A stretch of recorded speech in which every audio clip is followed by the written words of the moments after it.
आज मैं श्रीमद् भागवत गीता पुराण के 6ठा अध्याय सप्ताह यज्ञ की विधि आप लोगों के सामने पढ़ने जा रही हूँ। कृपया आप लोग इसे ज़रूर सुनेंगे और इसका लाभ उठाएंगे। तो आइए सुनते हैं। श्री सनकादि कहते हैं, नारद जी, अब हम आपको सप्ताह श्रवण की विधि बताते हैं।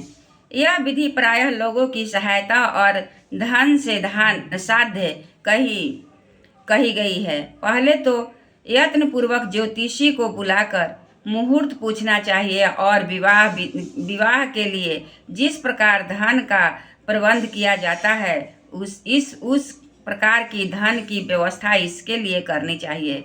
कथा आरंभ करने में भाद्रपद, आश्विन, कार्तिक, मार्गशीर्ष, आषाढ़ और श्रावण, ये 6 महीने श्रोताओं के लिए मोक्ष की प्राप्ति के कारण हैं। देवर्षे इन महीनों में भी भद्रा, व्यतिपात आदि कुयोगों को सर्वथा त्याग कर देना चाहिए तथा दूसरे लोग जो उत्साही हो उन्हें अपना सहायक बना लेना चाहिए। फिर प्रयत्न करके देश देशांत में यह संवाद भेजना चाहिए कि यहाँ कथा होगी।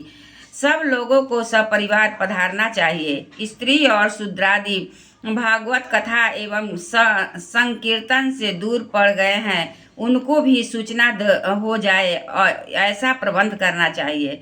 देश देश में जो विरक्त वैष्णव और हरि कीर्तन प्रेमी हो उनके पास निरंतर पत्र अवश्य भेजें। उसे लिखने के विधि इस प्रकार बताई गई है। महानुभावों, यहाँ 7 दिन तक सब सत्पुरुषों का बड़ा दुर्लभ समागम और अपूर्व रसमयी श्रीमद्भागवत कथा होगी। आप लोग भगवत से रसिक हैं, अतः श्री भागवतामृत पान करने के लिए प्रेम पूर्वक शीघ्र ही पधारने की कृपा करें। यदि आपको विशेष अवकाश न हो तो भी एक दिन के लिए तो अवश्य ही कृपा करके चाहिए, क्योंकि यहाँ का तो एक क्षण भी अत्यंत दुर्लभ है। इस प्रकार विनय पूर्वक उन्हें निमंत्रण करें और लोग आए उनके लिए यथोचित निवास स्थान का प्रबंध करें। कथा का श्रवण किसी तीर्थ में, वन में अथवा अपने घर में भी अच्छा माना गया है। जहाँ लंबा चौड़ा मैदान हो वही कथा स्थल रखना चाहिए। भूमि का शोधन, मार्जन और लेपन करके रंग बिरंगी धातुओं से चौक करें। घर की सारी सामग्री उठाकर एक कोने में रख दे। 5 दिन पहले से ही यत्न पूर्वक बहुत से बिछाने वस्त्र एकत्र कर लें और केले के खंभों सुशोभित कर ऊंचा मंडप तैयार करें। सब ओर फल, पुष्प, पत्र और चंदोवे अलंकृत करें और चारों ओर झंडियाँ लगाकर तरह तरह के सामानों से सजा दें। उस मंडप में कुछ ऊंचाई पर 7 विशाल लोकों की कल्पना करें और उनमें विरक्त ब्राह्मणों को बुला कर बैठाएं। आगे की ओर उनके लिए यथोचित आसन तैयार करें। उनके पीछे वक्ता लिए भी एक भव्य सिंहासन प्रबंध करें। यदि वक्ता का मुख उत्तर की ओर रहे तो श्रोता पूर्वी मुख होकर बैठें और यदि वक्ता पूर्वी मुख हो तो श्रोता उत्तर की मुख करके बैठना चाहिए, अथवा वक्ता और श्रोताओं का मुख पूर्व मुख होकर बैठना चाहिए। देश काल आदि जानने वाले महानुभावों, श्रोताओं, ऐसा ही नियम बताया है।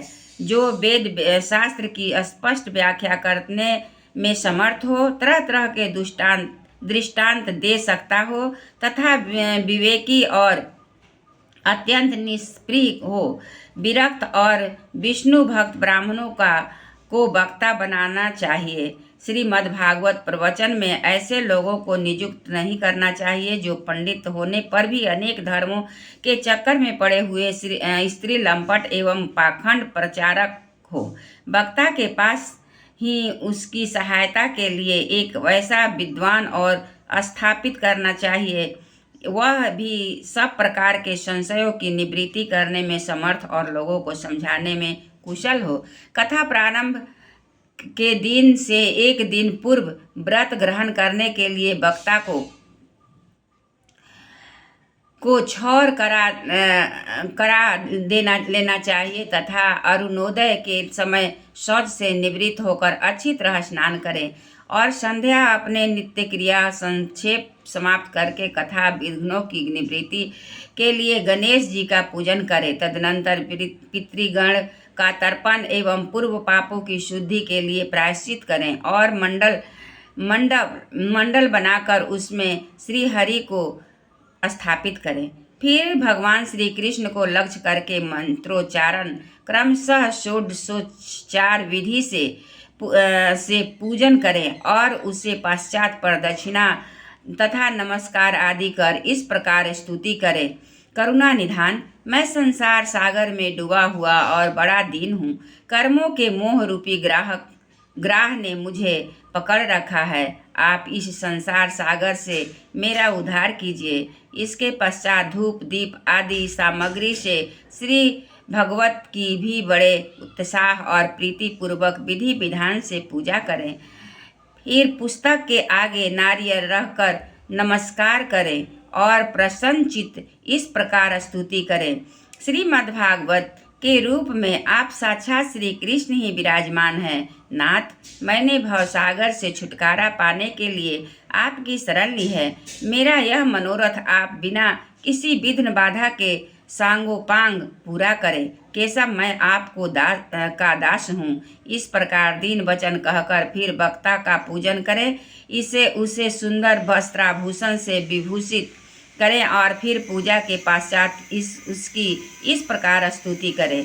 सुख स्वरूप भगवान, आप समझाने की कला में कुशल और सब शास्त्रों में पारंगत, कृपया इस कथा का प्रकाशित करके आप अज्ञान दूर करें। फिर अपने कल्याण के लिए प्रसन्नतापूर्वक उसके सामने नियम ग्रहण करें और 7 दिनों तक यथाचित उसका पालन करें।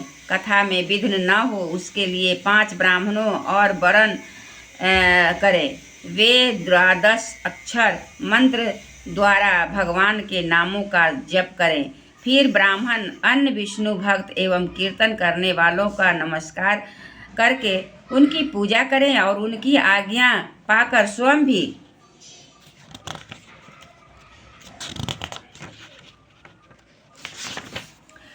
आसन पर बैठ जाए। जो पुरुष लोक संपत्ति, धन, घर और पुत्रादि की चिंता छोड़कर शुद्ध चित्त केवल कथा में ध्यान रखता है, उसे उसके श्रवण का उत्तम फल मिलता है।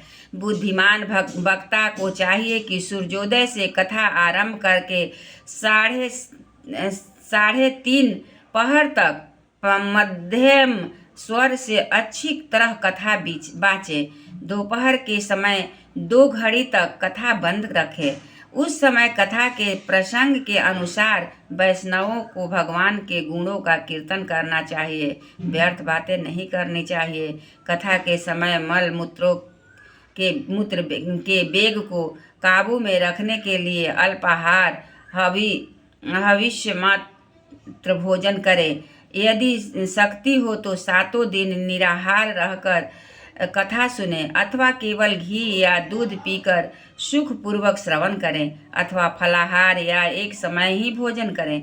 जिससे जैसा नियम सुविधे के सघ सके उसी कथा श्रवण करने के लिए ग्रहण करें। मैं तो उपवास की उपेक्षा भोजन करना अच्छा समझता हूँ, यदि वह कथा श्रवण में सहायक हो। यदि उपवास से श्रवण में बाधा पहुँचती हो तो वह किसी काम का नहीं। नारद जी, नियम से सप्ताह सुनने वाले पुरुष के नियम सुनिए। विष्णु भक्त की दीक्षा से रहित पुरुष कथा श्रवण के अधिकारी नहीं है। जो पुरुष नियम से कथा सुने उसे ब्रह्मचर्य से में रहना, भूमि पर सोना और नित्य प्रति कथा समाप्त होने पर पत्तल में भोजन करना चाहिए। दाल, मधु, तेल, गरिष्ठ अन्न, भाव दूषित पदार्थ और बासी अन्न, इनका उसे सर्वदा ही त्याग करना चाहिए। काम, क्रोध, मद, मान, मत्सर, लोभ, दंभ, मोह और द्वेष को तो उसके पास भी नहीं भटकने देना चाहिए। वह वेद, वैष्णव, ब्राह्मण, गुरु, गोसेवक तथा स्त्री, राजा और महापुरुषों की निंदा से भी बचे। नियम से कथा सुनने वाले पुरुष को रजस्वाला स्त्री, अत्यंत क्लेच्छ, मतपतित, गायत्रीहीन, द्विज ब्राह्मणों से द्वेष करने वाले तथा वेद को न मानने वाले पुरुषों से बात नहीं करनी चाहिए। सर्वथा सत्य, शौच, दया, मौन, सरलता, विनय और उदारता का बर्ताव करना चाहिए। धनहीन, क्षय रोगी, किसी अन्य रोगों से पीड़ित, भाग्यहीन, पापी पुरुष, पुत्रहीन और मुमुक्षु भी यह कथा श्रवण करें। जिस स्त्री का रजोश धर्म रुक गया हो, जिसके एक ही संतान होकर रह गए हो, तो जो बांझ हो, जिसकी संतान होकर मर जाती हो, अथवा जिसका गर्भ गिर जाता हो, वह यत्न पूर्वक इस कथा को सुने। ये सब यदि विधि पूर्वक कथा सुने तो उन्हें अक्षय फल की प्राप्ति हो सकती है। यह अत्युत्तम, दिव्य तथा करोड़ों जगों का फल देने वाली है। इस प्रकार इस व्रत की विधि और पालन करने के उपादान को उद्यापन करें। जिनके इसके विशेष फल की इच्छा हो, उसे जन्माष्टमी व्रत के समान ही इस कथा व्रत का उद्यापन करें। किंतु जो भगवान के किंचन भक्त हैं, उनके लिए उद्यापन का कोई आग्रह नहीं है। वे श्रवण से ही पवित्र हैं, क्योंकि वे जो निष्काम भगवत भक्त हैं। इस प्रकार सप्ताह यज्ञ समाप्त हो जाए तब श्रोताओं को अत्यंत भक्ति पूर्वक पुस्तक और वक्ता की पूजा करनी चाहिए। फिर वक्ता श्रोताओं का प्रसाद तुलसी और प्रसादी मालाएं दे तथा सब लोग मृदंग और झांझी की मनोहर ध्वनि से सुंदर कीर्तन करें। जय जयकार, नमस्कार, शंखादि ध्वनि घोष कराएं तथा ब्राह्मण और याचकों को धन और अन्न दे। श्रोता विरक्त हो तो कर्म की शांति के लिए दूसरे दिन गीता पाठ करें। गृहस्थ हो तो हवन करें। इस हवन में दशम स्कंद एक एक श्लोक पढ़कर विधि पूर्वक खीर, मधु, घृत, तिल आदि अन्नादि सामग्रियों से आहुति दे अथवा एकाग्रचित से गायत्री मंत्र द्वारा हवन करे। क्योंकि तत्वत यह महापुराण गायत्री स्वरूप ही है। होम करने की शक्ति के न हो तो उसका फल प्राप्त करने के लिए ब्राह्मणों को हवन सामग्री दान करें तथा नाना प्रकार की त्रुटियों को दूर करने के लिए और विधि में फिर न्यूनाधिकता रह गई हो उसके दोषों की शांति के लिए विष्णु सहस्त्र नाम का पाठ करें। उससे सभी कर्म फल हो जाते हैं, क्योंकि कोई भी कर्म इससे बढ़कर नहीं है।